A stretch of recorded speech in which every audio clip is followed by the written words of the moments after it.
دايرين بخير هانيين كلشي مزيان. كنتمنى تكونوا كلكم بخير ان شاء الله. اليوم جيت باش نصايب معكم التمر معمر. معمر المهم بالكركاع ونواد كاجو والبيستاش. المهم خليكم معايا باش تشوفوا كيفاش كنديروا له. اول حاجه غنديروها غنشدوا التمر غنمسحوه بالمزهر على هذا الشكل. كتمسحيه مزيان باش يبقى اولا تيبري وثانيا تيتحيد له الغبره ولا هذا. كنمسحوه مزيان بحال هكا بابي ديال الكوزينه.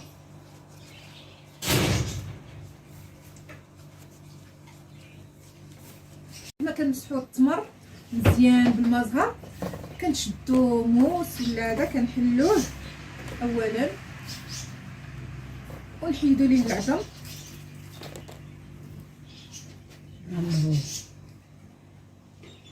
صافي. كيتحيد له العظم وكنخليوه جانبا حتى كنكملوا هاد. عندنا 5 ديال الكرطونات نكملوا هاد التمر كامل ومن بعد عاد كنبداو في التعمار ان شاء الله. خليكم معايا باش تشوفوا التفاصيل في الفيديو ان شاء الله وكيفاش صايبنا هاد التمر وكيفاش. المهم التفاصيل كلها غتكون في الفيديو ومرحبا بكم. بعد ما مسحنا التمر بالمزهر وحيدنا له العظم ديالو وداكشي حليناه. دابا غنبداو بالشكل الاول. بعدا قبل ما نبداو بالشكل الاول غنقول لكم العقده البيض. هذه العقده انتم عارفين العقده ديال اللوز كنديروا فيها الزبده. المهم كنقيو اللوز كنشفوه تنطحنوه بنص كيلو سنيده والزبده ومن طبيعه الحال شويه د المسكه الحره وكنجمعوا العقده حتى كتولي بحال هكذا. النص الاخر قسمناه على جوج. النص درنا فيه النسمه ديال البيستاش. هانتوما كيف ما كتشوفوا النسمه ديال البيستاش.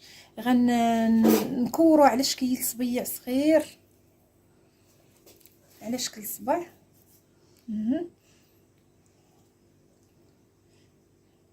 كنعمروا به التمره على هذا الشكل هكذاك.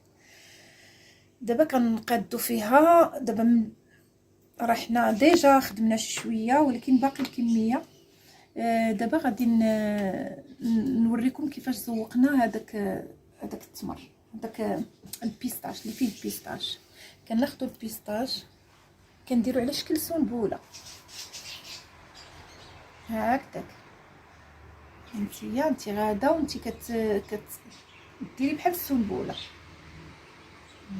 وكتوركي كتثبتيه باش ما كيتحيدش هكذاك. كتزيدي حتى الاخر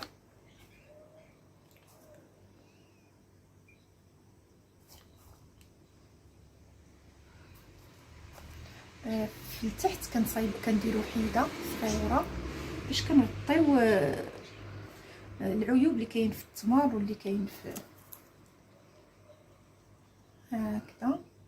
كتجي على شكل سنبوله. ومن بعد من الفوق ديال كل تمره اللي فيها البيستاش كنديروا واحد الوريضه صغيره كنغطسوها بحال هكذا. كتبان شكل زوين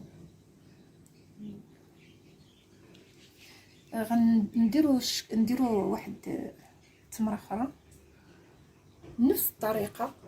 كنخدموا بعدا هذاك البيستاش صهدناه شي شويه باش خدا اللون وفي نفس الوقت يولي شويه مقرمل.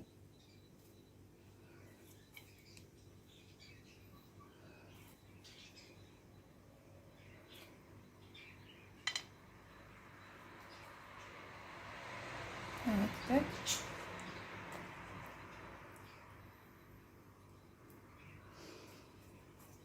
نفس الطريقه كنحطو حيده لتحت بحال هكا. كنثبتو مزيان كنبقاو على هذا الشكل حتى كنكملوا هاد الكميه اللي عندنا. ضروري كتثبتي مزيان باش ما يطيحوش هادو البيستاشات. وكنديروا وريضه ممكن انك ديري غير الورقه، غير ورقه ديال هذيك الورده، ولكن حنا فضلنا اننا نديرو وريضه، كتجي زوينه وحليوه. كندوزو للشكل الثاني. العقده ما درناش فيها حتى حاجه من غير البيستاش، اعوذ بالله من غير المسكه الحره،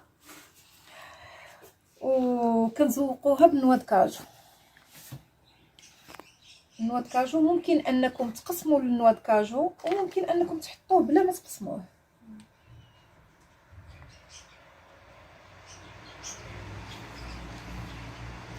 كنبقاو نستفوا هاد النوا كاجو حتى كنكملوا هاد الكميه اللي عندنا.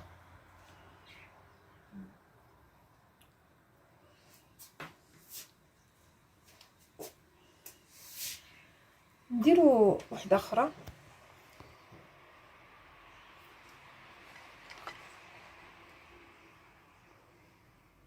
كنبقاو نثبتو مزيان باش ما تطيحش لينا هاد النوا كاجو، ما يطيحش لينا. وكنثبتو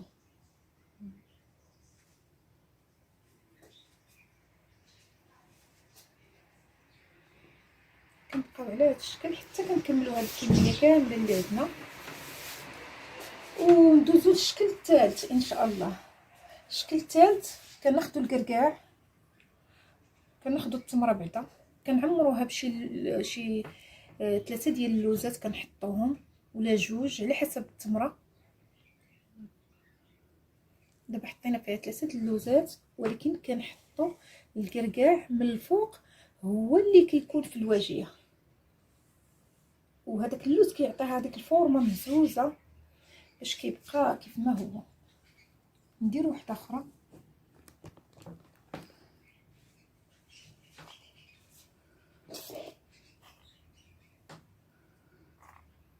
كنحطوا 3 اللوزات في وسط التمره، واللوز محمرينه في حمرته في المقله، وحطيناه على هذا الشكل هذا.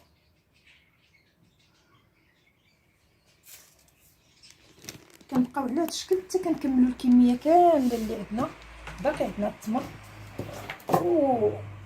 وباقي التزيين ديال الفينيسيون، الشكل النهائي ان شاء الله ملي نكملوا التقاديد ديال هذا التمر اللي بقى لينا.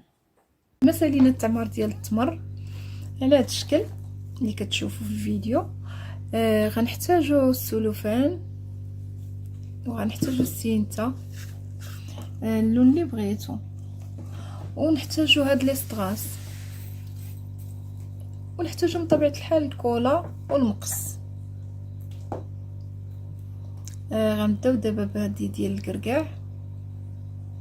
غنديروا لها السلوفان، غنقطعوا السلوفان على قياسها، ولا حتى تلوي وعاد تقطعي. المهم اللي غتجيك ساهله غديريها. حنا جاتنا ساهله اننا نديروا لها بهذه الطريقه هذه.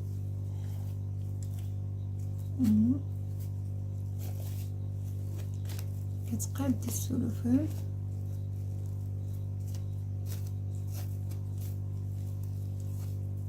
انتي كتلوي وانتي وتنقصي السلوفان. الا كان كتير تنقصيه من الاحسن.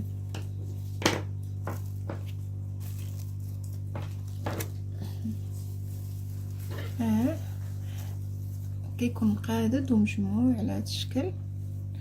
ودابا غادي نقادو له السين. دابا غنعاود معكم عاوتاني الشكل الثاني اللي بالنوا كاجو. غنلويو بحال هكذا، حيت عندنا التمر تبارك الله كبير، وداكشي علاش كنحاولوا اننا نجمعوه بهذا السلوفان هكذا. كنتي كتزيري شي شويه باش يكون ديجا مجموع هكذاك.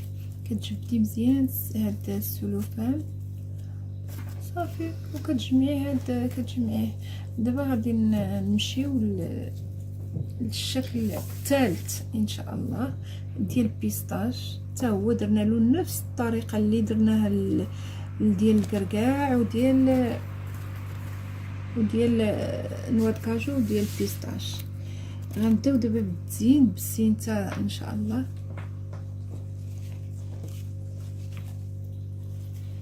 غناخدو السينتا والكولا، غناخدو شويه.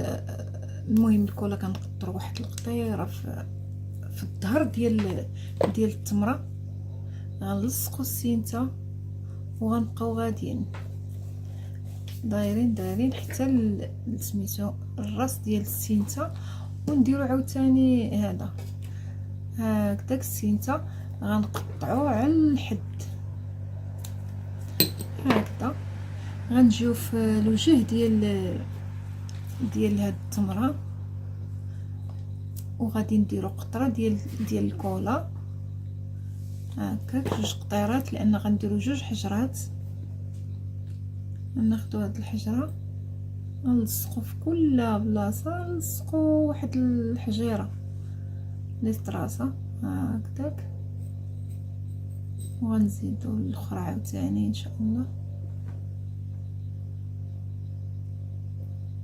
هكذا. كتجي على هذا الشكل مزينه، كيجيو متحفين.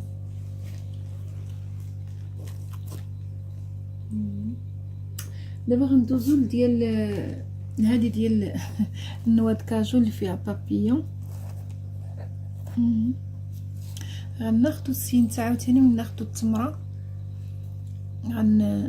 كناخدو التمره كنقلبوها، كنديرو الى هذيك السينتا على هكذا، كندورو التمره وكنديرو نقطه ديال الكولا على هذا الشكل، كنلصقو حتى لهذيك النقطه ديال، كنديرو شويه ديال الكولا، كنلصقو الاخرى على الجهه الاخرى ديال السينتا مزيان. دابا غنشكلو الوريضه هكذاك، غنشدو هذيك، غنديرو لها هكذا هذيك الجهه الاولى، نقص شويه، كنديرو الكولا باش كدور لينا الورده ونلصقوها في نفس الوقت هكذاك. كتحاولي انك تلصقيه، حيت كيكون الانسان تيصور شويه تتكون كيكون شويه بحال مرتبك، بحال واخا هي زعما ماشي صعيب، وانما ضروري كتثبتي مزيان الورده، وكتنقصي السينتا، وكتحطي نقطه ديال الكولا في ديك البليصه، على كتحطي واحد النقطه ديال الكولا هكذاك. كنديرو حقيقه ولا استراسه ولا بحال هكذا. ها هي جات وريضه على مزيناتها.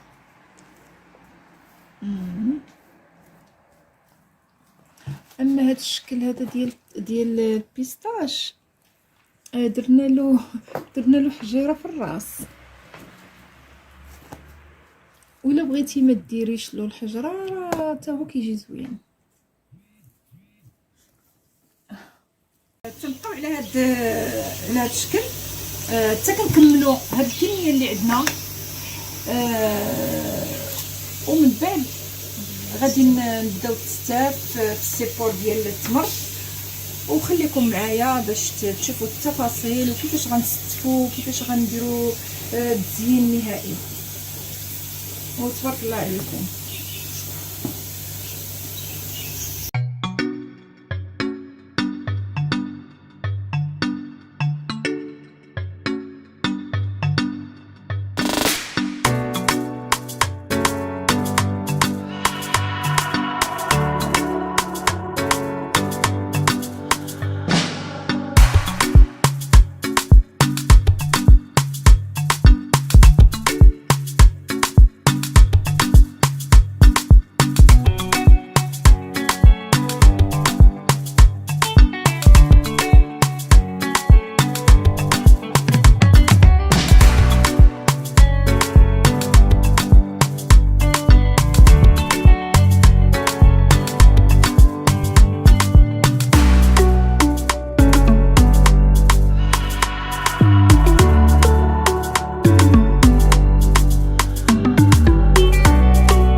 بعد ما قدينا التمر وصوبنا ليه، صوبنا فيه كلشي الورد والبابيون هذا. دابا كنستفو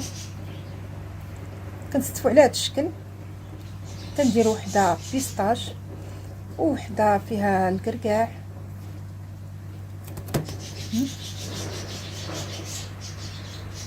وحده فيها نواد كاجو. كنبقاو على هذا الشكل حتى كنكملوا الدورات كاملين.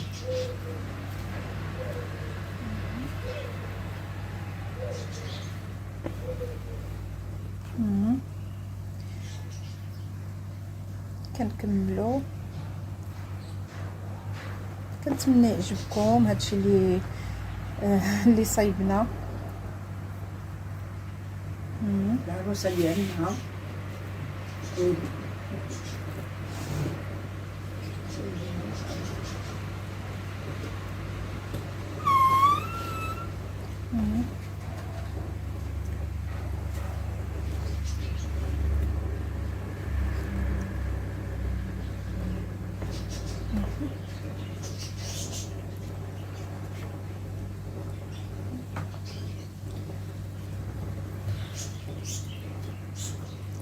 مزيان. كنبقاو هكذا حتى كنكملوا هاد الدوره كامله. وهذا هو الشكل النهائي ديال هاد التمر ديالنا. ومبروك على هاد العروسه، الله يكمل عليها بالخير. كنتمنى يعجبكم وسهل.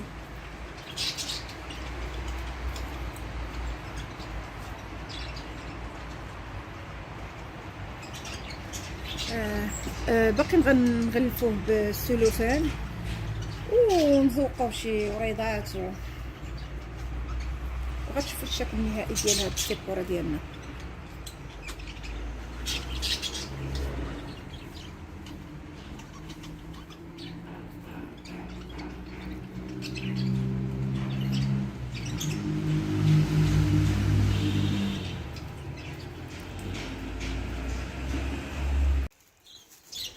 دابا غنشدو هاد السلوفان،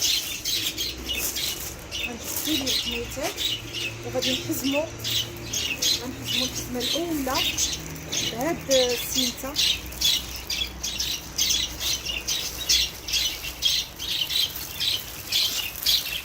بهاد السميته مزيان عليها هكذا، ندير عليها مزيان هكا.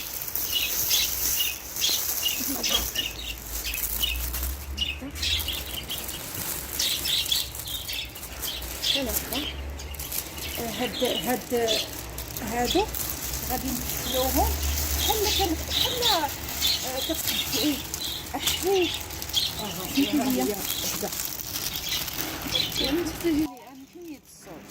انا بغيت هذا يبان مزرب.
وهذا هو الشكل النهائي ديال هذا السيبور ديال التمر ديالنا. كيجي على هذا الشكل. بعدنا صايبنا زينا بهاد الوريضات والتزيين اختياري كيف ما بغيتي تزيني هذا السيبور ديال التمر تزينيه. ومبروك على العروسه.